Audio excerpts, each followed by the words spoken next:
Okay, good afternoon again, church. Magandang hapon at ay patuloy pa rin tayo sa ating theme na remaining steadfast in Christ.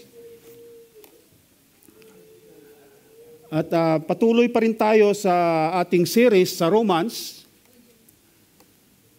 Ito yung ating mga nakaraang mga pinag-aaralan na according to Romans na pinagdadaanan. Ito dadaanan ko lang ito.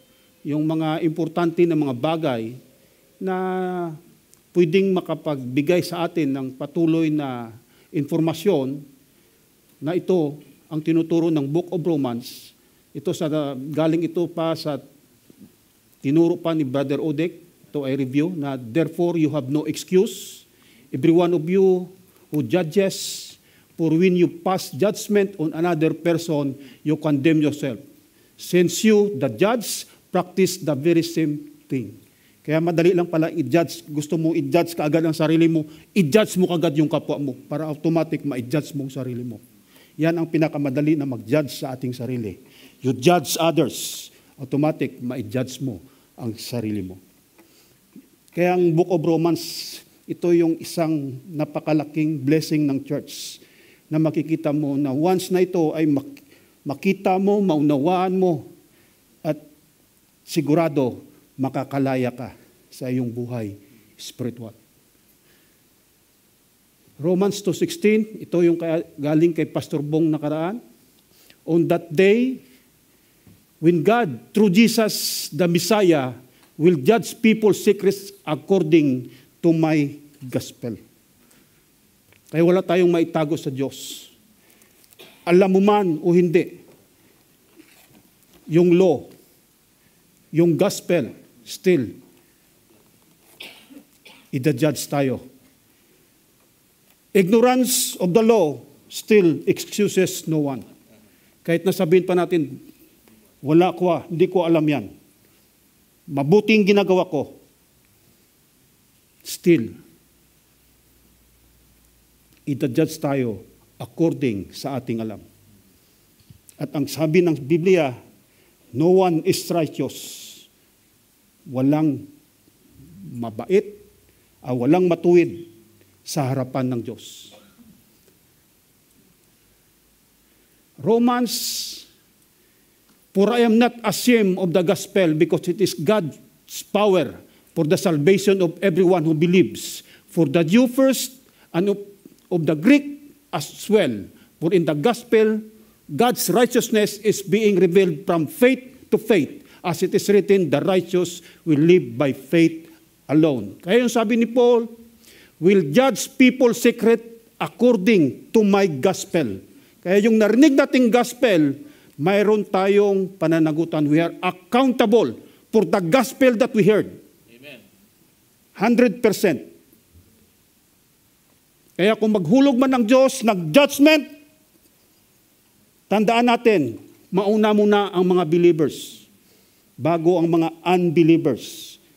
Kung magkaroon man ng judgment sa oras na ito, ihulog ng Diyos, mauna muna dito sa pulpitong ito bago bumaba sa inyo. Yan ang tandaan natin. Ang lahat na alam natin, mananagot tayo.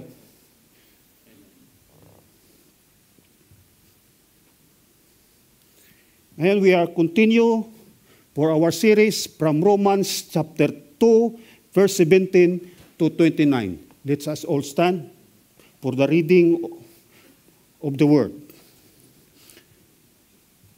Who is a Jew?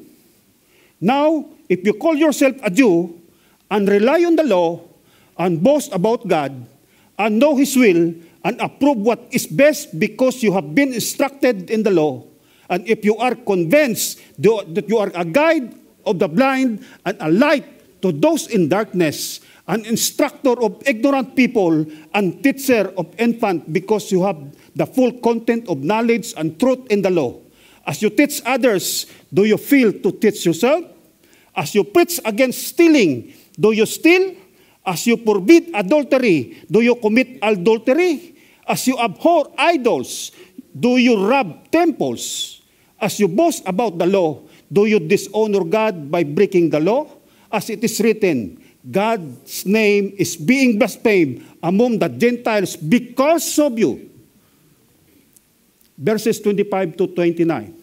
For circumcision is valuable if you observe the law.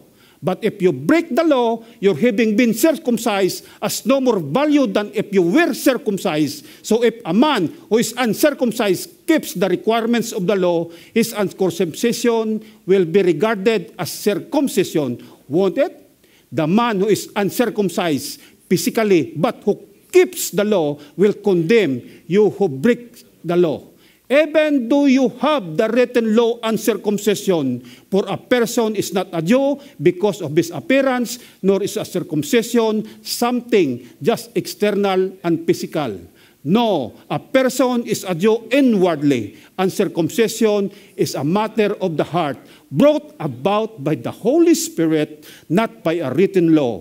That person's praise will come from God, not from people. Praise the word of the Lord. He said, let us pray. Thank you, Lord, for your word, Lord. We need your guidance. We need your wisdom, Lord. We need your presence, Lord. We need you, Lord, your mercy upon us. Na ito, Lord, ang ituturo mo ngayon, Panginoon, ay pahalagahan namin ito, Panginoon, sa aming paglakad, Panginoon, sa aming buhay spiritual. We believe, Lord, na hindi namin kayang ito without the guidance of your Holy Spirit. Kaya, Lord, we believe, Lord, na walang masasayang sa oras na ito. Aalis kami, Panginoon,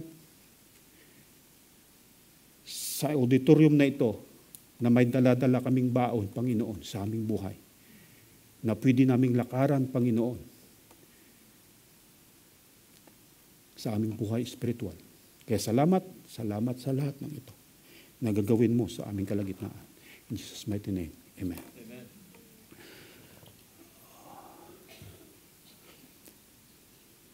Okay. Ito yung ating title ngayon. True Spirituality.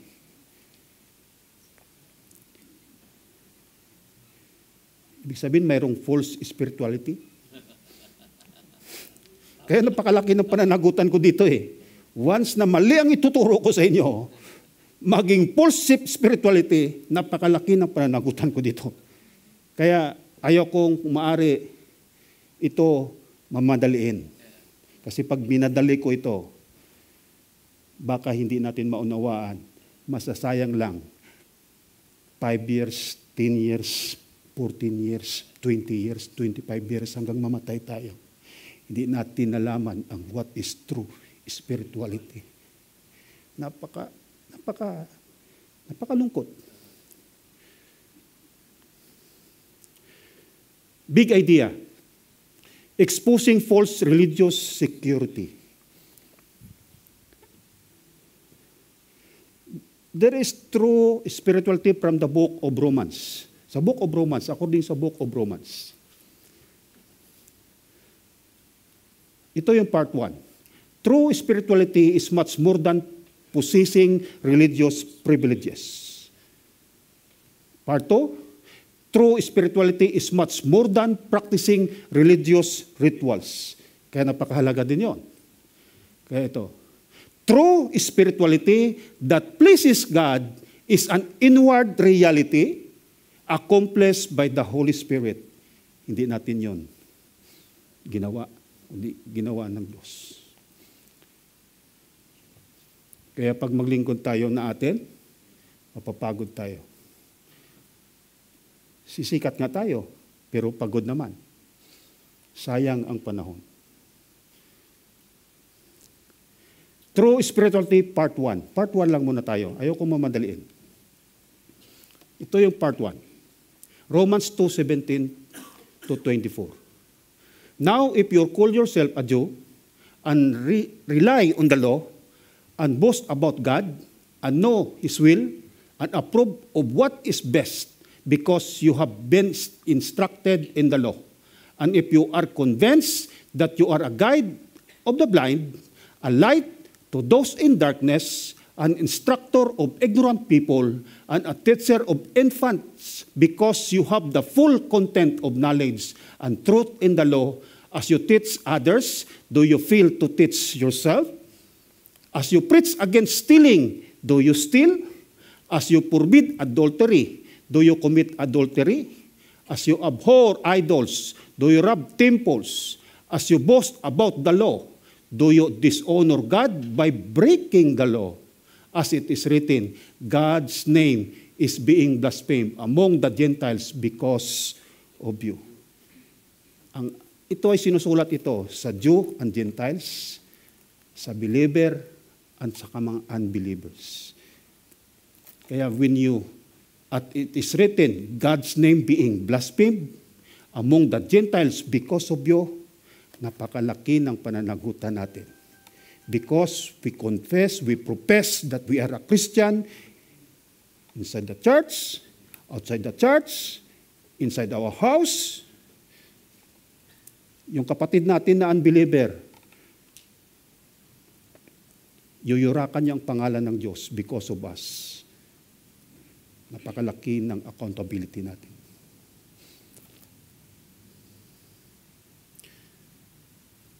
Religious privileges can produce false security.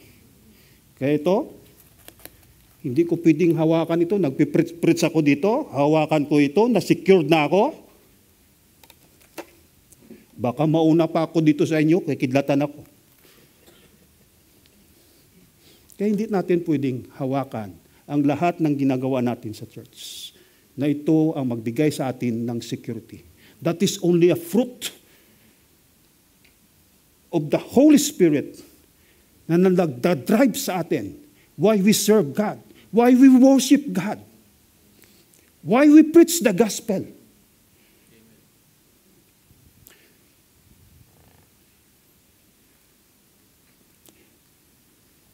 Jesus warns us.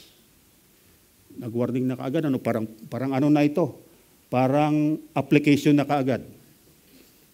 Kaya yan ang Book of Romans eh. 2 verse lang yung babasahin mo. Nandun na kaagad yung kanyang tinuturo sa ating buhay spiritual. Not everyone who keeps saying to me, Lord, Lord, will get into kingdom from heaven. But only the person who keeps doing the will of my Father in heaven, many will say to me on that day, Lord, Lord, we prophesied in your name, drove out demons in your name, and perform many miracles in your name. Didn't we? Sino sinasabihan nito? Yung Christian. Hindi naman Muslim yan eh. Sigurado hindi Buddhist. Hindi pagans. Ito Christians. Kasi ginamit ang pangalan ni Jesus. Nagprophesize, nagpahayag ng salita ng Diyos. In the name of Jesus.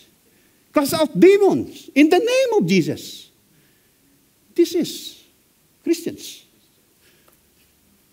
Anong sabi? Then I will tell them plainly, I never knew you. Get away from me, you who practice evil. Kita mo? Tawag natin sa sarili nating Kristiyano, pero nakikita sa atin ng Diyos, demonyo. I never knew you. Alam natin yung never knew you na yan, napaka-importante. That is in Greek, that is ginosko, intimate relationship of man and woman. Especially your wife. That wife knows you and also I know her. Alam niya ang wife ko kung anong gusto ko at alam ko kung anong gusto niya. That is, I know you. Alam ni Lord kung ano ang gusto ko at alam ko kung anong gusto ni Lord. Yun ang kailangan ng isang spiritually true.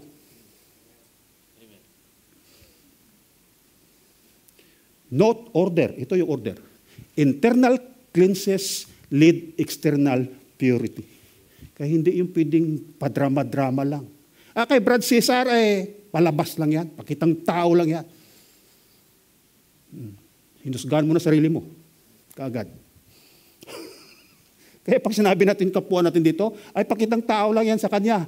Hinusgahan mo na kaagad sarili mo. Ganon yun.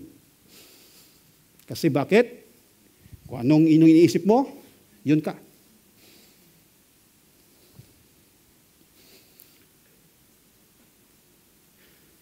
The privileges, ito yung privileges ng mga gusto mag-serve kay Lord. Privilege of special identity. Now, if you call yourself a Jew, sabi nila, what's their nation, what's their law, what's their sign? Where Israel? Kaya pag i-share mo yung gospel sa Jew, anong sabihin ka sa'yo about Jesus? I'm a Jew. Anong kailangan ko? I'm a Jew. We have chosen nation, Israel. We have a law. We know. What is the law? And we are identified because we are circumcised. I am the church. I am a member of the CRCM. I always worship every Sunday. I'm also baptized. Yan ang sign. Yan ang privileges natin when it comes to being a Christian. Privilege of special revelation and discernment. Oh, yan. And rely on the law and boast about God and know His will and approve of what is best because you have been instructed in the law.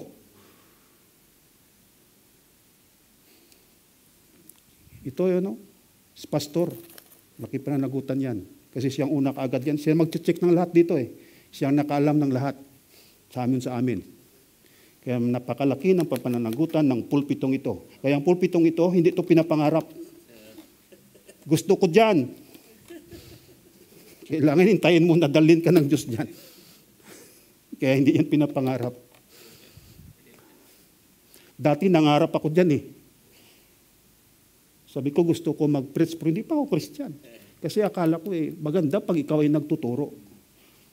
Pero nung ginawa ng Diyos, hindi lang pasok ka muna, lalampasuhin ka muna sa hirap, sa insulto, sa offense, para malaman mo na hindi iyan ito kung sino lang gusto. Privileges of special ministry to Gentiles. O, yung ginawa kanina. If you are convinced that you are a guide of the blind, a light to those in darkness, an instructor of ignorant people, and a teacher of infants because you have the full content of knowledge and truth in the law. Kaya napakalaki na pananagutan ng Bible study leader. Kasi siya, nakikita sa kanya kaagad yan. Kaya once na mapariwara yan mga yan, dahil sa nakita nila sa buhay mo, mananagot ka. Kaya nakaraan, sabi ng Bible study leader namin, dito ba yung Bible study leader namin? Wala yata eh. O kaya ikuhan ko na siya. I-chismis ko siya ngayon. Wala siya rito. Sabi niya, 2 years na ako eh. Pero nakaraan na nagtuturo ako, nahiya ako. Kasi naririnig ng pamilya ko. Pinapahiya ko sila sa aking pagtuturo. Mapaiyak ka. Bilang umiiyak. Anong sabi niya? Parang kinukulam yata ako. Nagpatawa pa, umiiyak pero nagpatawa pa eh. Yan ang isang, pagtuturo, napakalaki ng, kasi ayusin mo ng pamilya mo eh. Buhay mo eh. Before you teach others. Kaya, pwede ka naman hindi ka naman perfecto eh. Pwede ka naman ituturo eh. But still, anong sabi ng pastor po? Yung sin, sa isang believer,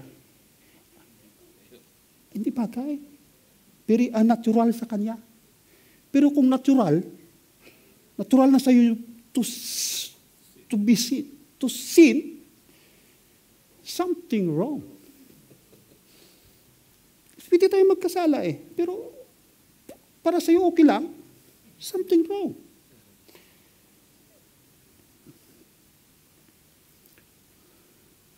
Jesus' reaction to religious hypocrisy. Matthew 23:25. It is bad for you teachers of the law and proud religious law keepers. You pretend to be someone you are not. You clean the outside, the cup, and plate, but leave the inside full of strong bad desires, and are not able to keep from doing sinful things. You blind, proud religious law keepers, clean the inside of the cup and plate, then the outside will be clean also. It is bad for you, teachers of the law, and proud religious law keepers, you who pretend to be someone you are not. You are like graves that have been made white and look beautiful on to the outside. But inside you are full of the bones of dead men and of every sinful thing. As men look at you, you seem to be good and right, but inside you are full of sin. You pretend to be someone you are not. Ito yung tao na sabi niya, ako okay, mas mabuti pa ako sa tao na yan eh. Kahit hindi ako nagpiprits. Pero mabuti pa ako dyan sa tao na yan. Saan mabuti? Saan mo nakaturo yan? Saan mo yung tinuturo yan? Di ba? O yan, o tatlo yan. Kaya ang judgment kagad sa'yo, times 3.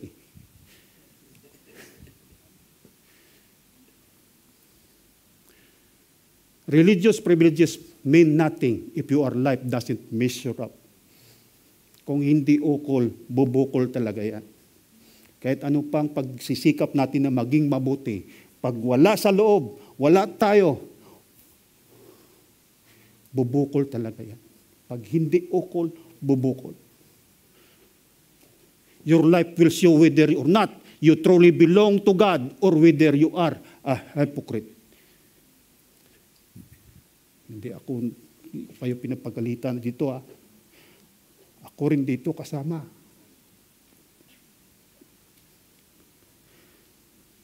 Kaya nang ginagawa ko ito, Lord, who am I to teach this? Sino ako, Lord? Sino ako? Magtuturo dito.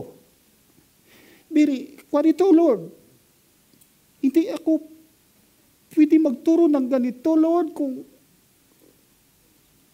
wala ka. Sino ako sa'yo? General test of authenticity versus hypocrisy. You must practice what you preach. As you teach others, do you feel to teach yourself? Ay, hindi naman ako nag-preach eh. Kaya okay lang. Hindi naman ako nagtuturo. As you say to yourself, you are a Christian, especially in your workplace. When you confess in yourself, you identify yourself as a Christian, still you are Jesus to them because you say you are a Christian. 3 specific examples of hypocritical law breaking. Stealing, corruption. Marami ang stealing na yan, corruption. You who preach that one should not steal. Do you steal? Kaya mahirap eh, lalo pa yung ma-identify ka sa workplace mo na ikaw ay Christian. Lalo pa tawagin ka pang, Padre! Padre yung tawag sa akin ng boss ko minsan eh. Tapos nalaman niya, nagnakaw ka ng oras. Diba? Kuwan yan, napakalaking kurot doon sa puso ng Diyos. Alam mo, anak ko ay napahiya doon sa unbeliever. Adultery, immorality. You say that one should not commit adultery. Do you commit adultery? Adultery, stubbornness. You abhor idols. Do you rob temples? Alam mo yung adultery at saka yung idolatry at saka yung stubbornness? Isa lang. Kasi alam mo na, ito pang gusto mo. Stubbornness yan eh. Yung willfulness. Yung, alam mo na may Diyos eh. Kilala mo na may Diyos eh. Yan o. Tigas ng ulo. Alam mo na may Diyos eh. Pero ninanakaw mo pa rin yung mga idols at i-display. Stubbornness. Ang tawag yan. Still, idolatry according to 15 of 1 Samuel chapter 15 verse 23, basahin nyo. Tinuro ko minsan sa Kidron, na ang idolatry at saka katigasan ng ulo, pareho lang. Spiritual hypocrisy dishonors God and destroy your testimony. Are you boast about the law? Do you dishonor God by breaking the law? Yun kaagad, kitang-kita kaagad sa atin na tayo mismo na nagtuturo, kitang-kita kaagad na ikaw ang unang nakikita ng tinatawag na unrighteousness, yung hindi makatuwiran na buhay. As it is written, God's name is being blasphemed among the Gentiles because of you. Kaya, mahirap maging pastor. Mahirap maging preacher. Mahirap maging asawa ng pastor. Mahirap maging asawa ng elder. Kaya kayo unang agad, alam nyo, titirahin kayo mga asawa. Kala nyo tinitira dyan kayo. Hindi, mga asawa nyo elder. Saka si pastor, tinitira yung asawa niya. Kala nyo si Mian, hindi. Si pastor, ang tinitira ng kaaway. Kaya unang tinitira yung asawa. Kasi kung ano yung asawa mo, yun ka rin. Kaya ang encouragement ko lagi sa mga Bible study leader, support your husband to lead. Kasi ang suporta ng isang asawa, napakalaking bagay yan sa ministry. Pag wala yung asawa, hiwalay kayo. Napakahirap. Kahit ano ka pa kagaling sa pagbabasa ng Biblia, parang nag-iingay ka lang yan. Yan ang katotohanan.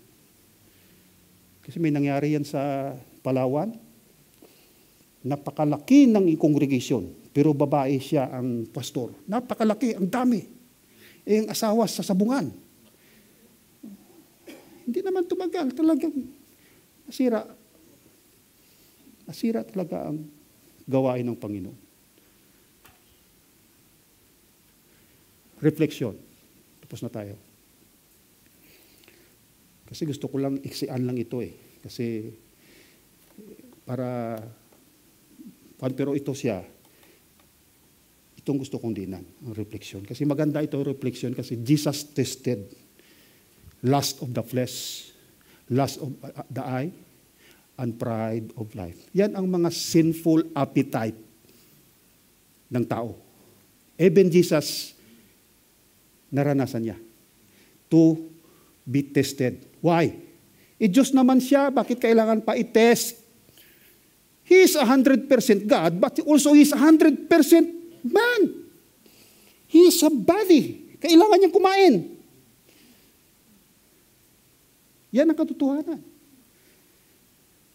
Kayo, ano tayo as a believer? Anyone in Christ, is a new creation. All things has gone, and new has come. You are a divine spirit now, special. You are new creation, an inner man inside, a heavenly man, but outside, still a sinful man. Saan ngayon naninirahan yung Holy Spirit? Sa loob. Kaya yun lang ang huli. Ang hindi huli, ito, yung nakikita natin. Yung loob, huli. Kaya yun ang tinuturo sa atin ngayon, spiritual truth, spirituality to possess this sinful nature. Ito yung kay Jesus. New King James Version, for Satan tempts Jesus. Jesus being filled with the Holy Spirit, returned from the Jordan and was led by the Spirit into the wilderness. Lust of the flesh. Ito yung lust of the flesh. Being tempted for 40 days by the devil. And in those days, he ate nothing, and afterward, then they had ended, he was hungry. And the devil said to him, if you are the Son of God, command this stone to become bread. But Jesus answered him, saying, it is written, man shall not live by bread alone, but by every word of God. Ano kinalaman dito sa adultery? Adultery is also a lust of the flesh. Anong kinalaman dito ng to starve yourself? Anong kinalaman dito ng adultery? Kasi adultery and starve yourself is also grieving. This body is grieving of lust of the flesh. Turuan ko kayo ng, bigyan ko kayo ng illustration. Galing ako sa Saudi for 3 years, 1993. Hindi ako kakain ng biyahe ko. So darating ako sa bahay kasi hindi ako kakain. Anong una kong papasukin? Nakita ko si Mrs. Miss na miss ko, 3 years eh. Diba? 3 years. Hindi ako kakain. Anong una kong papasukin? Yung kusina o ang kwarto? 5 araw hindi ako kumain. 5 araw lang, 5 araw lang, hindi ito 40 days, 5 araw lang. Hindi ako kakain. Anong una kong papasukin? Kusina o yung kwarto?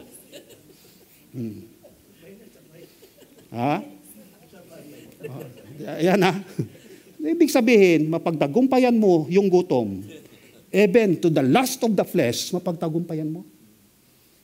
Kung natin, yung beauty ng salita ng Diyos, dinaanan si Jesus dyan eh. Kasi laman din siya eh. Magaganda rin naman yung nakakasalubong niya habang siya sinasabihan na matso. Matso kaya si Jesus. Guwapo. Kalahin mo nagpapasan ka ng kahoy from the mountain, go down, kasi karpintero siya eh. Kaya bakit karpintero pinili ng Diyos na trabaho? Para lumakas siya. Kasi yan ang pinapasan niya galing sa bundok hanggang sa baba. Yan ang mga karpintero noon. Wala namang trailer eh. At saka hindi naman sila mayaman. Nakuha nyo na ang ibig sabihin. Kaya ibig sabihin, ito si Jesus dumaan din. Fasting. Kaya, ang adultery na pagtatagumpayan, ang kailangan ng ating laman, pala, ikain mo lang yan. Solved na. Kasi bakit gutom? Kasi, ang malaga lagi sa tao, yung gusto niya, di ba? Masarap. Masarap to eh. Kaya, kung napagkwento ako rito na, bakit isa lang ang naging girlfriend ko? Si Annalyn lang? Bakit? Hindi ako nag-girlfriend ng elementary high school. Nang pag-graduate ako sa college, saka ako siya naging girlfriend. Bakit? Napakahirap ng buhay. Wala ka na nga pang baon. Kulang na ang pinakain mo, mag-girlfriend ka pa. Ano ipapakain ko dyan? Sabihin, unahawin ko muna ang tiyan ko bago ako sa pasok dyan. Kaya dinidiscourage ko nga yung lagi, bata ka pa, pati mga anak ko, bata pa mga ito, hindi ko yan sabi na mag-boyfriend, mag-girlfriend.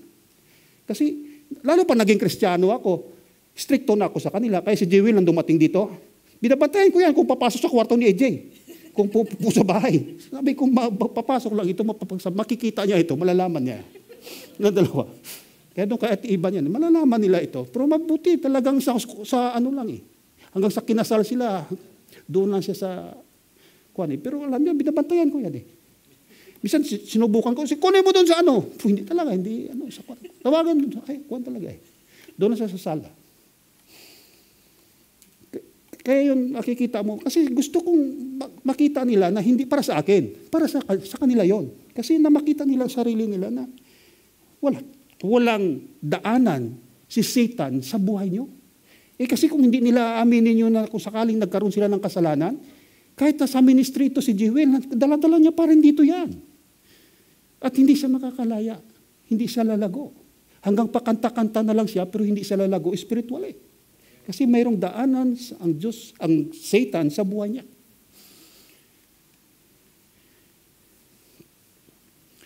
Ito yung kaniyang pattern, parallel. Bakit sinabi niya, but man lives by every word that proceeds from the mouth of the Lord? Every commandment which I command you today, you must be careful to observe that you may live and multiply and go in and possess the land of which the Lord swore to your fathers, and you shall remember that the Lord your God led you all the way these 40 years in the wilderness to humble you and test you to know what was in your heart, whether you would keep his commandments or not. So he humbled you, allowed you to hunger, and feed you with manna which you did not know, nor did your fathers know, that he might make you know that man shall not live by bread alone, but man lives by every word that proceeds from the mouth of the Lord. Your garments did not wear out on you, nor did your foot swell these 40 years. You should know in your heart that as a man chastens his son, so the Lord your God chastens you. Sinasabi ng Lord dito, na huwag mong problemahin kung wala ka. He can give you because He has promises. Sinabi niya rito, Lord swore to your fathers. Yung sinasabi niya, by every word that proceeds, yung mailagay doon sa isip mo kung ano ba ang pangako sa iyo ng Diyos. Amen. Ngayon, nakaranas ka ng magandang buhay, bigla ka na yun. Kasi magandang buhay nila sa Egypt eh. Ngayon, naghirap sila. Pero may pangako ang Diyos sa kanila. Yun ang hawakan natin. Di ba? Kaya tayo ngayon, magandang buhay mo. Ngayon, bigla ka ngayon naghirap. Wala ng Diyos? Di ba, meron pa rin Diyos? Kaya kailangan mo alamin lang. Kaya sinabi sa kanya ni Jesus sa Satan, sabi niya, hindi lang yan sa pagkain ito. Hindi tungkol sa pagkain ng buhay. Hindi lang pakain-kain o paasawa-asawa. Yung buhay ay talaga galing lang sa Diyos. Amen. Ang totoong buhay galing lang sa Diyos. Hindi kung anong mayroon tayo.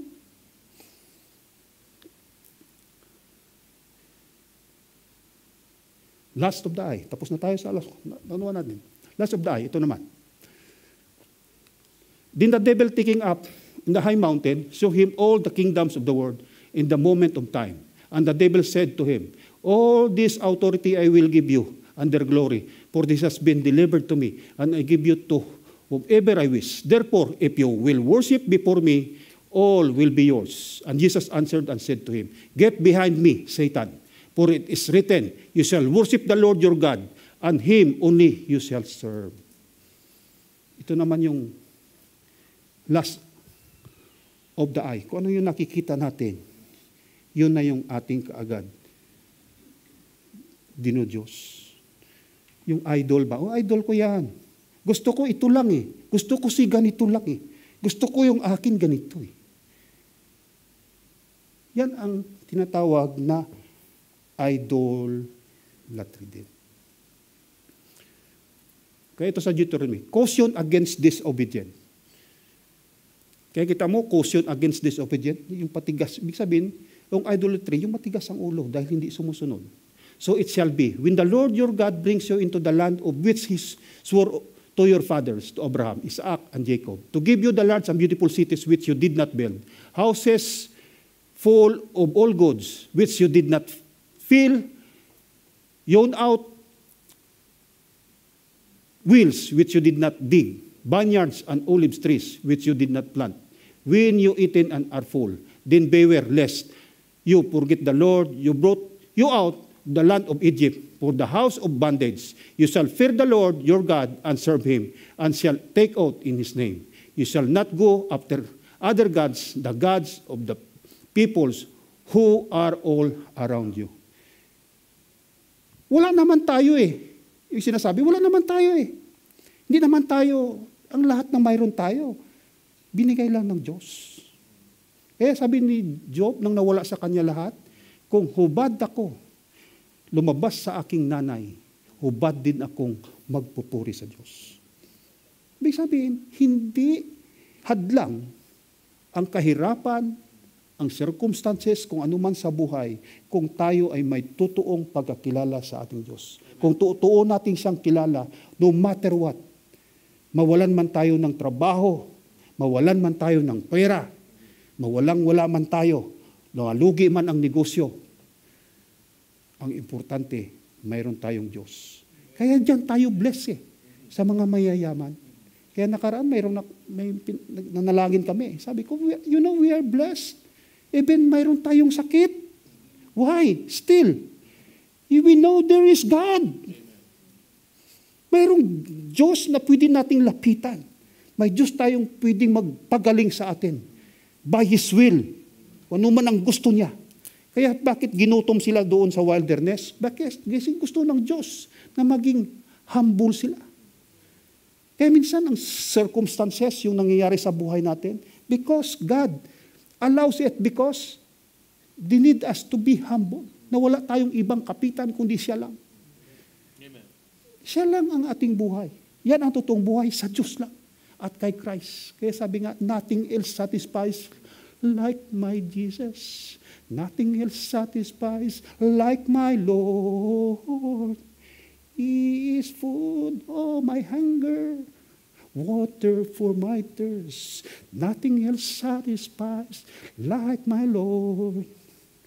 I am satisfied in Jesus. Ganda yung mga, mga nagsisimula pa lang ako ng Kristiyano ako noon.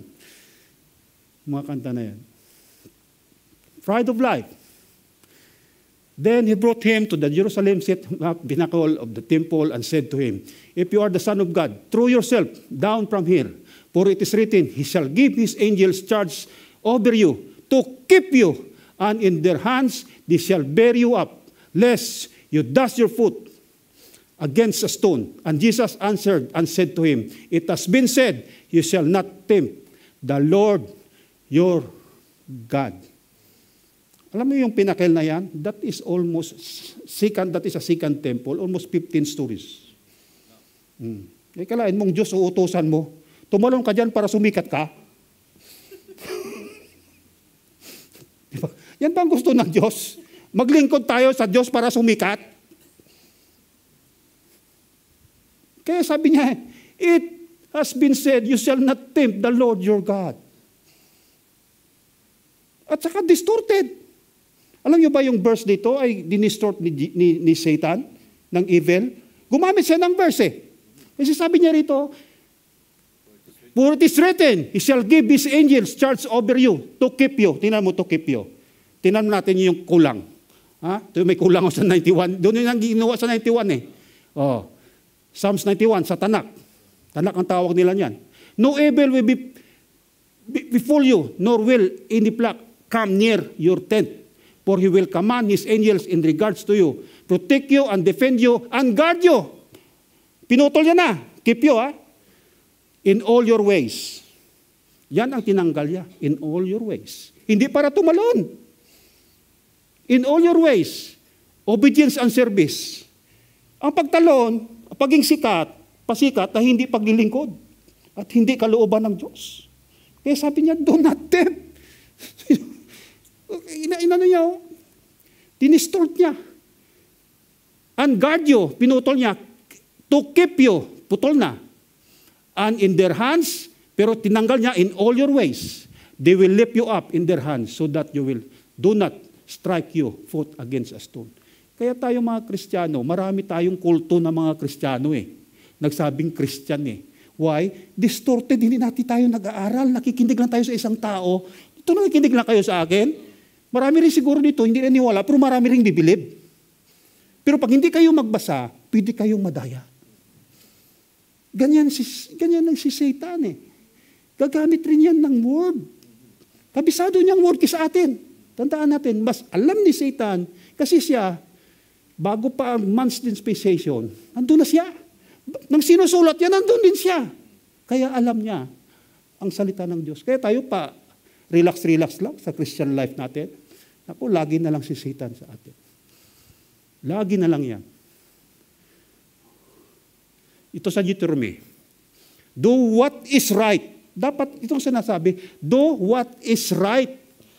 Kasi, pag nababasa natin, pag ginawa natin ito, alam natin, na totoo, pag sinunod natin. Because, you shall know the truth will set you free. Shall set you free. Yung truth, malalaman mo lang pag ito'y ginanap mo. Nalaman mo at sinabuhay mo, masasabi mo, ay totoo nga, kaya you are free.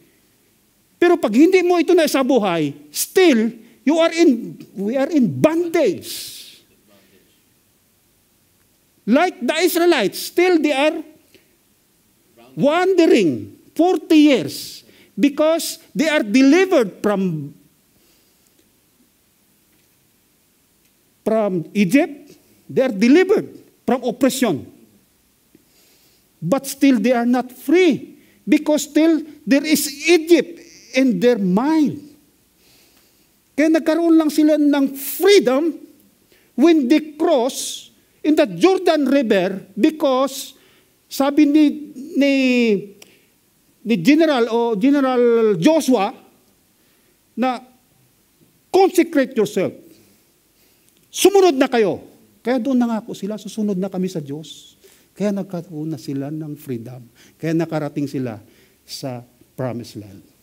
Kaya yung freedom doon lang sa Jordan River. It's not in the Red Sea. Do what is good and right.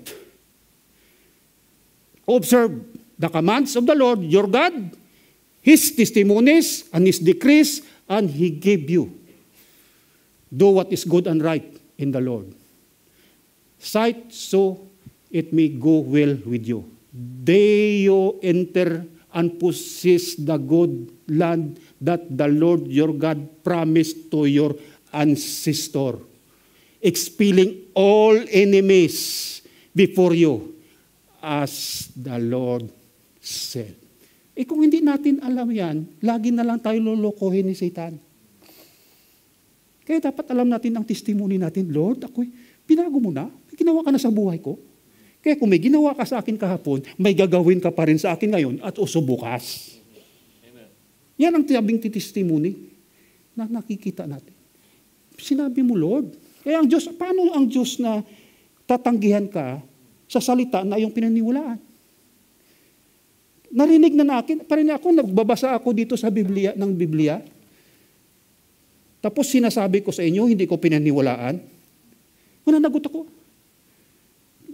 Anong tawag yan? Performance. Babasahin ko lang dito, pero hindi ko pinaniwalaan.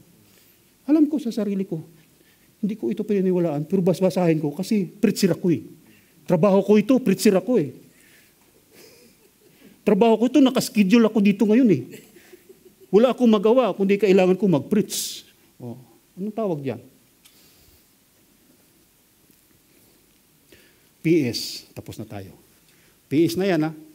Kasi may 13 kasi sayang ang 13 pag hindi ko to last na lang kasi yan. Kaya sabi niya rito, kaya PS ang tinawag ko diyan. Postscript, pahabol sulat. After the devil had finished tempting Jesus in every possible way, he left him until another time. Nagkaroon pa ba ng istorya ng another time? Na si Jesus tempted by the devil? Wala na. Kasi nagtagumpay na siya sa test. Lust of the flesh, lust of the eye, and pride of life. Kaya dapat na-test natin ang sarili natin diyan. Mayroon pa ba ako niyan? Mamaya magpe-pray ako, isusuko natin. Kaya nang sabi sa Matthew 13:19, when anyone hears the word about the kingdom yet doesn't understand, the evil one comes and snatches away what was sown in his heart. This is what was sown along the path. Kaya ang lahat ng rinig natin ngayon, pag hindi natin ito isa puso, at wala tayong desisyon, at wala tayong desire, na tayo ay lalakaran natin ito'y kukunin lang sa atin ngayon. Baka mamaya pa, hindi pa tapos ang prayer ko, tinanggal niya na. Wala na, tapos na. Still, you are under sa lahat ng pandaraya ng kaaway sa buhay natin. Because the word ay ayaw nating unawain. At according to Matthew 13 also, ang bibigyan lang ng unawa, ang gusto lang magkaroon ng unawa. Magkaroon lang ng desire. Basahin yung chapter 13. Kaya kung bakit sa mga apostles lang, pinaliwanag ang parable. Kasi sila lang ang gustong makaalam. Kasi nagtatanong. Pag hindi ka magtanong, wala ka rin malalaman. Kaya, glory to God for His word.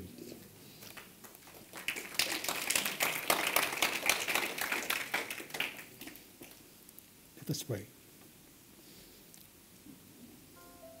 Lord, salamat. Salamat, Lord, sa word. Kaya palakpak na narinig mo yan, Panginoon, hindi yon sa akin, ha? Para sa iyo, Lord. Dahil yung mga salita ay buhay. Your word is everlasting. Your word is holy. Your word is powerful. Kaya Lord, sa oras na ito, kung ano man, Panginoon, ang sa aming puso, sa aming loob, right now, reveal us, Lord. I-reveal mo sa amin, Lord. Ano yung mga karumihan sa aming puso, sa aming buhay. Nais namin, Panginoon, na makalaya na dito. Kung mayroon man itong mga karumihan na hindi namin kaya ito, Lord, na alisin because of our pride.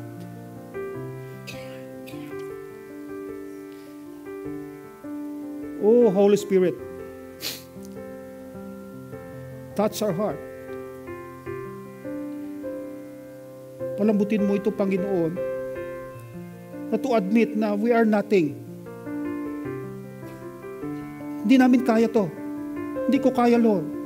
But because by your blood, by your death, and by your resurrection, now, we are alive. Yes, Jesus. Salamat, Lord. Salamat. Salamat sa reminders. Kaya pagpalain mo, Lord, ang bawat isa. Bawat pamilya. Ang bawat church, Lord. The member of the church. The body. Your body, Lord. Our pastor, Lord. Our beloved pastor. Siya, Lord, patuloy mong samahan. Ingatan, Lord. At siya, Lord, patuloy mo, Lord, gamitin to fulfill your purpose in his life. Patuloy mo, Panginoon, siya i-empower by your wisdom, knowledge, and understanding, Lord. Because we are blessed, very blessed to our pastor. And also the elders, Lord, of this church. Bigyan mo, Lord, ng wisdom, knowledge, Lord, at boldness, Lord, to say your word without fear, Lord. Thank you, Jesus.